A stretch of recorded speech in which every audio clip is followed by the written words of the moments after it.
오늘 같이 나눌 말씀은 골로새서 4장 7절에서 18절 말씀입니다. 두기고가 내 사정을 다 너희에게 알려주리니 그는 사랑받는 형제요 신실한 일꾼이요 주 안에서 함께 종이 된 자니라.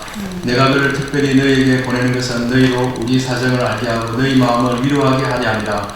신실하고 사랑을 받는 형제 오네시모를 함께 보내오니 그는 너희에게서 온 사람이라. 그들이 여기 일을 다 너희에게 알려주리라. 나와 함께 갇힌 아리스다고와 바나바의 생질 마가와 이 마가에 대하여 너희가 명을 받았으며 그가 이르거든 영접하라. 유수드라 하는 예수도 너희에게 무난하느니라. 그들은 할레파이니 이들만은 하나님의 나라를 위하여 함께 역사하는 자들이니 이런 사람들이 나의 위로가 되었느니라.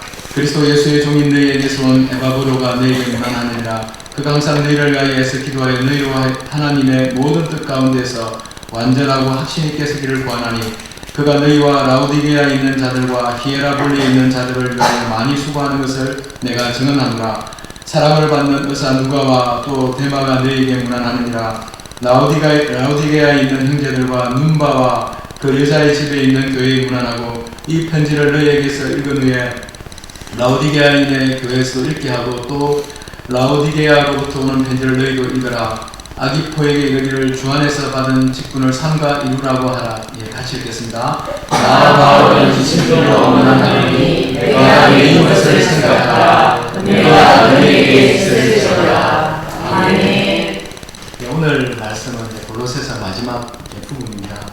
바울은 이 골로새서를 통해서 골로새 성도들에게 바른 기독론 정립을 위해서 논쟁을 하고 있습니다.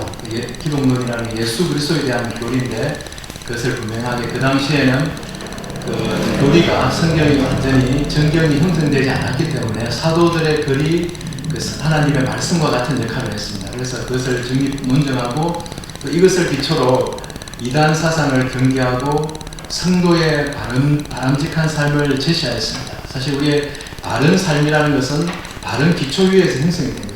성경의 교리와 원리를 바로 알 때에 바른 삶을 살아갈 수 있는 것입니다. 이것은 그리스도의 몸된 교회를 교회되게 하기 위해서 사도 바울은 골로새서를 쓰고 있습니다. 근데 이제 편지를 마무리하면서 본 서신을 골로새 교회에 전달할 두기고와 오네시모를 소개하고 또 개인적으로 문안을 전달하는 동역자들의 명단을 연구하고 있습니다. 그리고 라우디게아 교회와 아기포에게 당부를 한 후 축도로 편지를 이렇게 마무리하고 있습니다. 그래서 골로새의 전체 내용이 이렇게 구성이 되어 있습니다. 사도 바울은 회심 직후에 사도로 부름받은 이후에 엄청난 사역을 하였습니다. 사도행전과 바울의 서신서를 보면 아시아 지역과 유럽 지역 각지를 다니며 복음을 전하고 말씀을 가르치며 직접 교회를 세웠습니다. 그리고 바울을 통해서 회심하고 가르침을 받아 변화된 사람을 통해서 지속적으로 교회가 세워졌습니다. 그 당시에 아시아와 유럽의 복음이 전거되어졌다는 것은 거의 전 세계의 복음이 전거되어진 것과 마찬가지였습니다. 그래서 영국의 유명한 역사학자인 아놀드 토인비는 사도 바울을 싣고 가는 배는 구라파를 싣고 가는 배라고 이야기할 정도였습니다. 구라파는 유럽을 이야기합니다. 사도 바울이 가는 곳이 한 대륙을 책임지고 전 세계를 책임질 수 있는 그런 역량을 가진 그런 사역자로 사도로 하나님이 사용하셨던 것입니다. 그런데 바울의 이 엄청난 사역 배후에는 혼자의 힘으로 한 것이 아니라는 것입니다. 이름도 빛도 없이 헌신한 수많은 동력자와 협력자가 있었기 때문에 가능한 일이었습니다.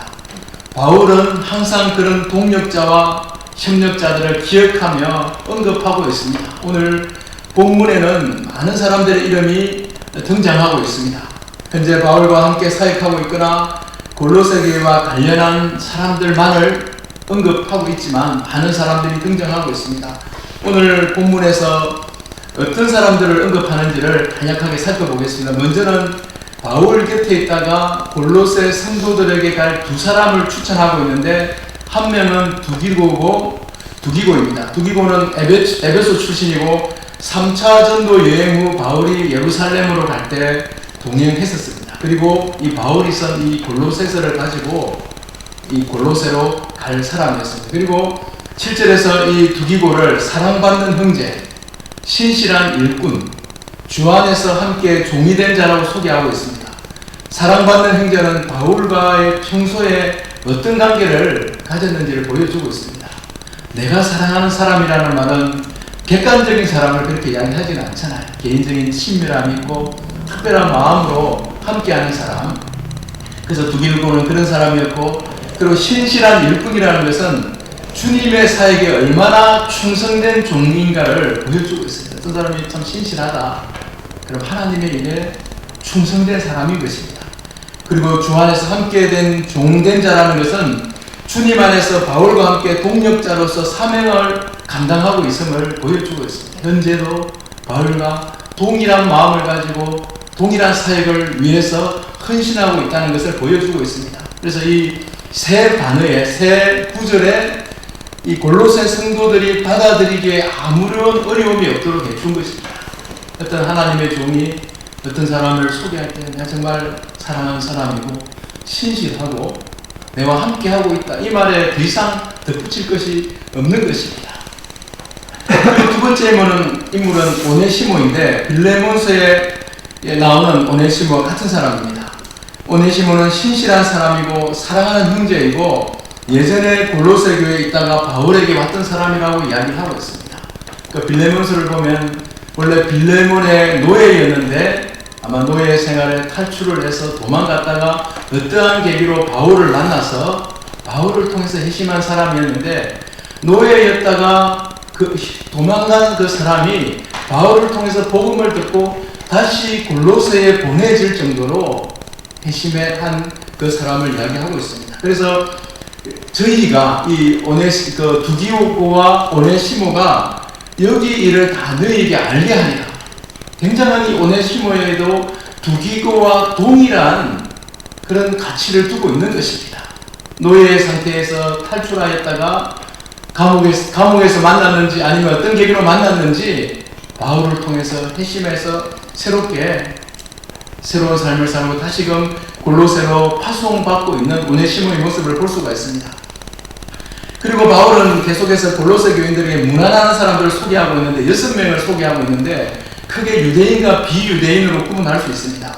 유대인 그룹은 첫 번째 너희에게 무난한다는 표현으로 3명을 언급하는데 아리스다고와 마가와 유수도입니다. 아리스다고는 데살로니가 출신 유대인이고 바울의 에베소 사역 때 믿지 않는 사람들이 일으킨 폭동 때문에 같이 폭동을 뜯던 사람이고 바울이 예루살렘으로 갈 때와 로마에 압송되는 과정에 동행했던 사람입니다. 아마 현재도 바울과 함께 감옥에 갇혀 있다고 소개를 하고 있습니다. 그리고 마가는 바울이 1차 전도 여행에 동행했지만 갈라디아 지역 밤빌리아에서 선교지를 이탈하게 됩니다. 이것이 바울과 바나바와 헤어지게 되는 갈등을 일으키게 되는 계기가 되었습니다.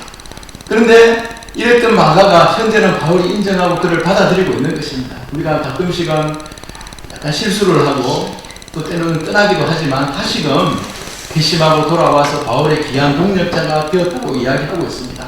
특별히 그가 가면 잘 영접하라는 부탁까지 할 정도로 바울이 아끼는 사람이 되었다는 것입니다. 그리고 유스도라고 하는 예수는 유대식 이름이고 유스도는 그 로마식 발음입니다.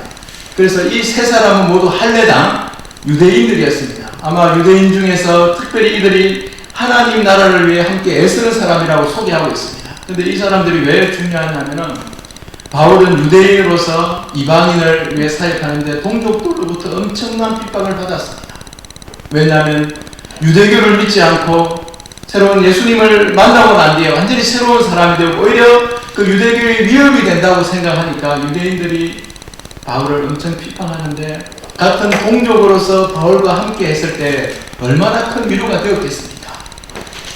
그리고 바울은 골로새 성도들에게 문안을 전한 세 사람의 비유대인 동역자도 소개하는데 그 중에 한 명은 에바브로인데 그런 골로새 성도들로부터 온 사람이고 예수 그리스도의 종이라고 소개하고 있습니다.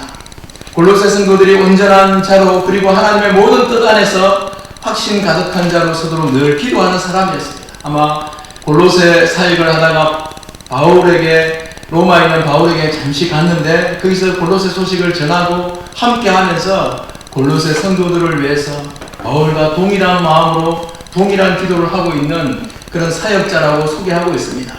그리고 에바브로는 골로새 성도들뿐만 아니라 라오디게아와 히에라볼리 지역 성도들을 위해서도 많이 수고하고 있다고 바울은 증언을 하고 있습니다.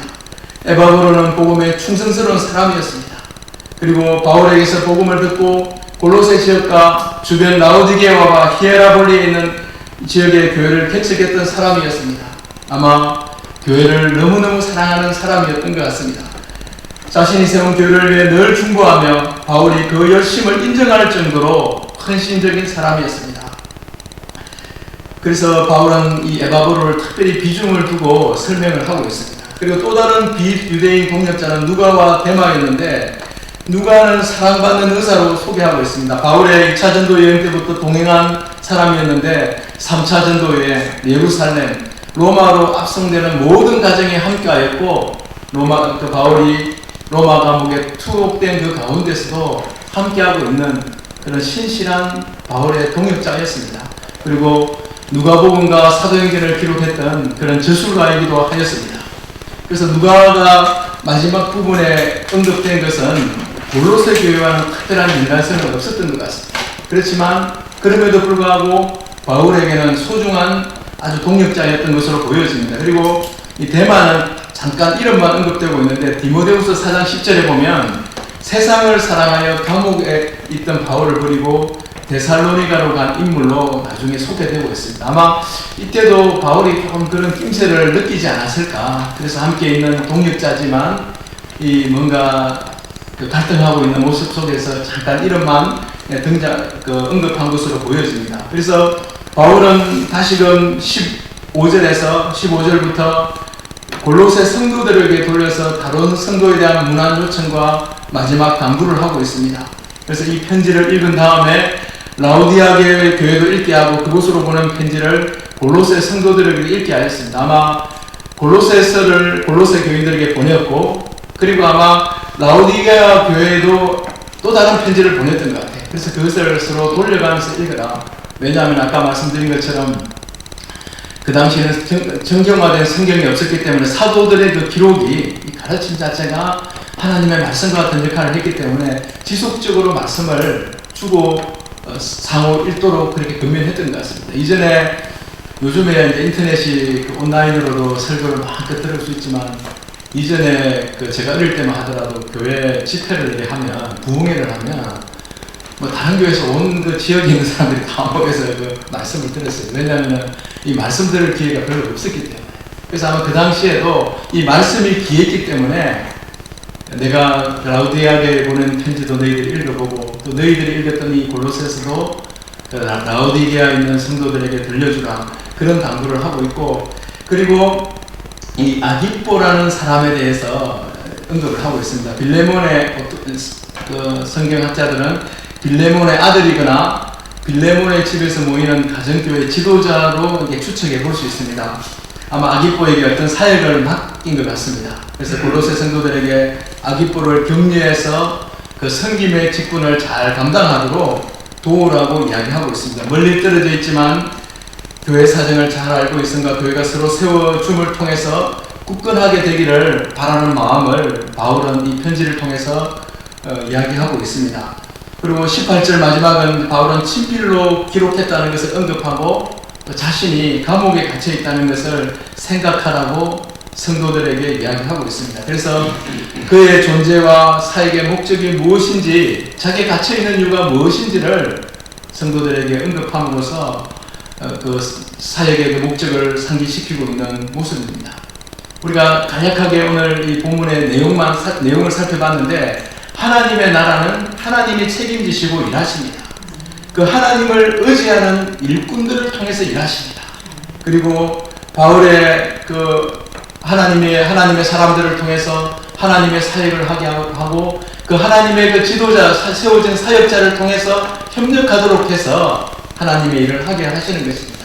그래서 오늘 바울의 마지막 문안 인사 속에 언급된 사람들을 통해서 주시는 교훈을 간략하게 한 두 가지 정도 살펴보겠습니다. 먼저는 하나님의 복음 사역은 동력자와 협력자들과 함께 이루어져 가는 것입니다.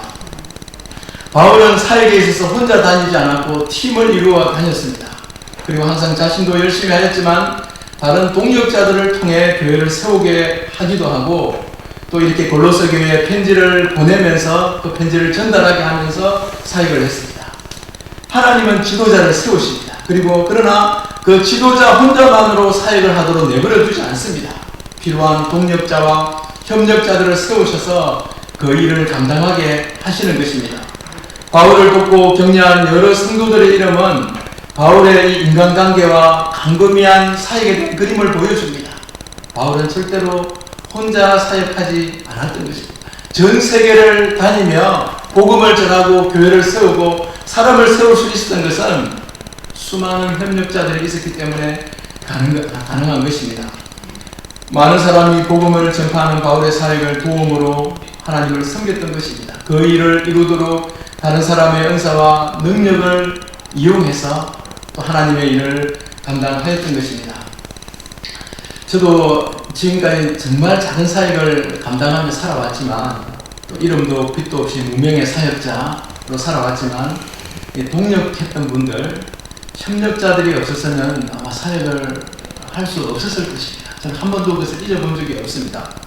저는 CCC 초교파 선교단체지만 교회와 늘 함께 하도록 되어 있습니다. 이제 빌브라이 씨라는 분이 CC를 창설했는데, 거기 보면, 정관에 보면 그 CC 간사는 교회의 멤버십을 가지도록 되어 있어요. 우리 한국 같은 경우는 이제 신학을 해서 안수를 받기도 하고 많이 그러죠. 미국은 평신도 사역자들도 많이 있습니다. 평생을 그 평신도로 교회 직분을 받아서 하기도 하고, 그래서 교회와 철저하게 협력하도록 하고 있습니다. 그래서 저는 간사가 된 이후에, 그 전에도 마찬가지였지만 항상 그 교회의 멤버십을 가지고 있었습니다. 교회, 물론 이제 제가 그 지방에 있을 때도 마찬가지고, 안양에 와서도 그때는 제가 신학을 하기 전이었지만 또 안양 일신교회에서 이제 배려를 해서 또 사역자로 예우도 해주고 협력도 해줘서 그 은혜롭게 사역을 할 수 있었던 것 같습니다. 왜냐하면 교회 사역에 저도 협력해야 하고, 또 필요하면 교회의 협력을 받아야 하기 때문에 그 교회에 함께 하는 것이 하나님이 기뻐하시는 일이라고 생각했기 때문인 것입니다. 제가 이제 안양 지구에서 사역할 때 그 7년간 사역했는데 그 협력했던 분들이 참 많이 있습니다. 우리 그 김상수 목사님께서 안양 CC 사역에 참 많은 관심을 가져주셨습니다. 그래서 그때 제가 이제 한 기억이 나는데, 많은 도움을 주셨는데 그 중에 한 가지 기억이 나는 게, 지금도 아마 비산동에 있다가 지금은 옮긴 걸로 알고 있는데, 해간이라고 이제 선교센터라고 하는데, 한 40여 평 되는 2층 건물에, 굉장히 오래된 건물에, 낡은 건물에 그 해간이 있었습니다. 그래서 제가 처음에 이제 부임해서 가보니까 이거는 뭐 해간인지 어딘지 너무 이렇게 어두침침하고, 이게 여기서 학생들이 모이겠나 싶을 정도로, 근데 저도 한 1년 지나고 나니까 적응이 돼가지고 그 분위기가 익숙해지더라고요. 근데 나중에 이제 그때 20년 전이긴 하지만 에어컨도 없이 선풍기 틀고, 여름에 창문을 열어놓고 하면 그 금요일마다 그때 예배를 드리는데, 찬양하고 기도하면 그 새벽 한 2~3시까지 하면 그 동네 분들이 지금도 생각하면 지금 가만히 생각하면 고마운 게, 요즘 같았으면 가만히 안 있을 텐데 좀 아무도 민원을 제기하는 분들이 없어서요. 아마 젊은 청년들이 이렇게 열심히 모이고 하니까 봐줬던 것 같아요. 그래서 한 번은 이제, 그리고 막 수리할 엄두도 못 내고, 근데 우리 김상수 목사님께서 한번 이제 저희 예배에 설교하러 한번 모셔서 이제 설교하시고 이제 가셨는데, 그때 아마 밥도 사주신 그 기억이 납니다. 근데 이제 그러고 나서 어떤 집사님 한 분이 저를 이제 보자고 이제 주일 예배 마치고 이야기를 해요. 그래서 근데 그분 얼굴은 제가 알지만 그분 개인적인 친분이 전혀 없는 분인데, 그래서 제가 이제 나중에 식사 약속을 잡아서 이제 같이 이제 밥을 먹으면서 저를 어떻게 아시고 이제 말씀을 하시기를, 김상수 목사님이 설교하고 오셨는데 너무 열악하더라고요. 우리 안무개 집사 가서 여기 뭐 돌 있는가 좀 살펴봐라. 근데 그렇게 말씀을 하셔서 바로 이제 순종하는 마음으로 저한테 연락을 한 거예요. 그래서 근데 제가 그때 이제 식사만 하고 초면에 또 부탁드리기도 그렇고 해서 그냥 밥만 먹고 이제 헤어졌습니다. 그래서 헤어지고는 뭐 얼굴을 가끔 뵙고 하다가 1년 있다가 도저히 이게 이제 더 이상 이 해간 상태로는 이게 사회를 하기가 어려울 지경 이사도 못하고 그래서 리모델링을 좀 해야 될 것 같아서 밑도 끝도 없이 그분한테 이제 연락을 하니까 뭐 이분은 다 마음 준비가 돼 있더라고요. 걱정하지 마시라고 자기가 잘 알아서 할 테니까 자기가 뭐 학생들을 좀 봉사할 때 좀 와서 도와주면 된다고. 그래서 제가 이제 그 수리를 리모델링을 하는데 뭐 대충 견적을 얼마 나오냐고 이제 물어봤죠. 물어보니까 전체 그 필요한 비용의 절반은 저희들이 무급을 해서 감당을 하겠습니다. 그렇잖아요. 저희 그 근무를 리모델링 하는데 남한테 다 맞게 도와주겠다는데 우리도 뭔가 기여를 해야 되잖아요. 그래서 제가 절반은 저희들이 기여를 하겠습니다. 준비를 하겠습니다 하고는 저희들이 이제 제가 이제 졸업한 학생들 뭐 그때도 젊은 학생들이라서 정말 지금 생각하면 정말 미안하기도 하고 그래요.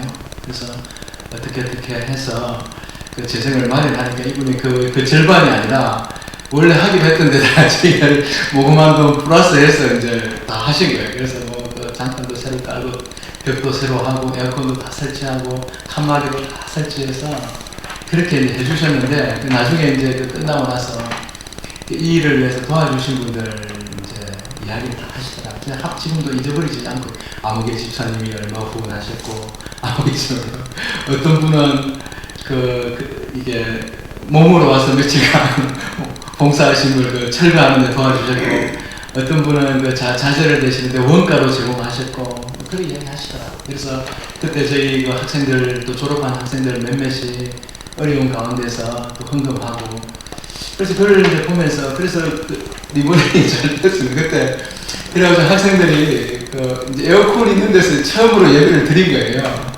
그리고 사무실 공간이 그냥 칸막이로 했는데 칸막이 있는 사무실에서 업무를 볼 수 있게 되었고요.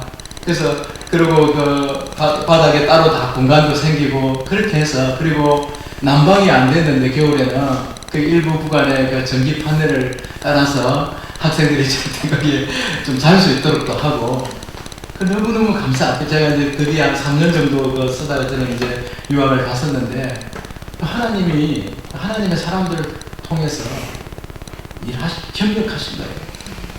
저 혼자 만약에 그 일을 감당 불가능한 일이죠. 제가 대표적인 걸 이야기했지만 사역하는데 모든 하나님의 일에 있어서 누군가의 도움 없이는 불가능한 겁니다. 당시 그때 한 여름 수련회 하면 100여 명 모일 정도 규모였는데 혼자 어떻게 감당하겠습니까? 협력했던 그 간사들도 있었고 졸업한 학생들도 후원하고 또 교회 그때는 거의 안양 일신교회가 전폭적으로 협력을 했지만 교회들이 협력을 해야 되고 그렇게 해서 사역이 이루어지는 겁니다. 그 작은 사역도 여러 사람의 협력을 통해서 되어지는데 하나님의 사역들 그 배후에는 협력과 동력 없이 불가능하다는 겁니다.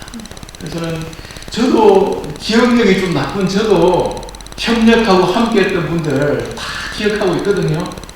더군다나 개인적인 것 아니라 사역적으로 필요할 때 협력했던 분들 다 기억하는데 하나님은 그걸 잊어버리겠습니까? 저도 지금은 능력이 없지만 어떻게 하면 이렇게 그 은혜를 갖고 싶은 마음이 충만한데 지금은 기도할 수밖에 없지만 하나님이 하나님의 일에 협력했을 때 잘 갚아주십니다. 우리 군포시민교회도 우리가 담임 목사님이 계시고 우리가 직분자들이 있지만 모두가 함께할 때 작은 일이든 큰 일이든 함께함을 통해서 세워져 가는 것입니다. 그래서 우리는 철저하게 우리 교회 사역이든 또 때로는 대외 사역이든 우리가 하나님의 일이면 거기에 협력하고자 하는 마음을 가지고 우리가 적극적으로 할 때 하나님의 사역이 이루어져 가는 것입니다. 제가 가끔 소식지를 쓸 때 그런 마음이 들더라고요. 저를 위해서 기도하고 후원하시는 분들이 있는데 한 번도 제가 그분들 잊어버린 적이 없어요. 제가 표현을 못했을지언정 그래서 거기 한번 이런 표현도 쓴 적이 있습니다. 제가 만약에 하나님 나라에서 받을 상금이 조금이라도 있다면 그 상금은 그분들의 것이라고 저는 생각합니다. 혼자의 것이 아닌 것입니다. 그래서 우리는 이 바울의 그 사역에 이런 협력자, 동력자들이 함께함을 통해서 전 세계가 복음화되는데 쓰임 받았던 것처럼 우리 자신도 하나님의 교회, 하나님의 사역에 함께하는 우리 성도님들 되시기를 바랍니다. 아멘. 그리고 두 번째로 바울과 동력했던 사람들은 다양한 배경을 가진 사람들이었습니다. 오늘 본문에 등장하는 사람들은 인종이 다릅니다. 그리고 종교가 다르죠. 유대인, 비유대인, 그리고 직업도 다양하고 어떤 분은 지방의 유지고 많은 재력가가 있었지만 귀족도 있었지만 노예의 신분, 오네시모와 같이 노예였던 사람도 있었습니다. 유대인이었던 아리스다고 마가 유수도가 있었습니다. 유대인과 비유대인을 함께 할 수 없는 사람들이었습니다. 그리고 비유대인이었던 에바브로 누가 데마가 있었고, 그리고 많은 그 귀족과, 좀 전에 말씀드린 것처럼 귀족과 그런 노예의 신분을 가진 사람도 있었습니다. 그리고 누가와 같이 어사에게 역사에 가였던 전문직에 있는 사람도 있었습니다. 이처럼 사도 바울 주위에는 다양한 배경을 가진 사람들이 있었습니다. 하나님의 나라는 이러한 다양한 사람들의 협력을 통해서 이루어져 가는 것입니다. 교회도 마찬가지입니다. 우리는 여러 가지 이유로 제한을 두면 안 되는 것입니다. 지역과 빈부와 이념 등과 같은 비본질적인 요소로 인해서 중요한 본질적인 것들이 방해를 받아서는 안 되는 것입니다.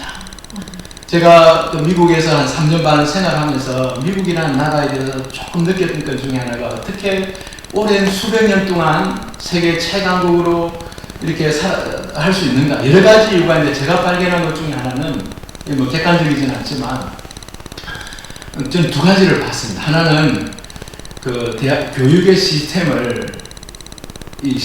남다릅니다. 그리고 고등교육, 대학 이후의 대학 학사, 석사, 박사 이 과정은 아마 미국의 국가 경쟁력이 다른 부분은 많이 떨어졌어요. 20몇 위까지 하는 것도 있는데, 근데 이 교육만큼은, 고등교육만큼은 아직도 1위를 유지하고 있습니다.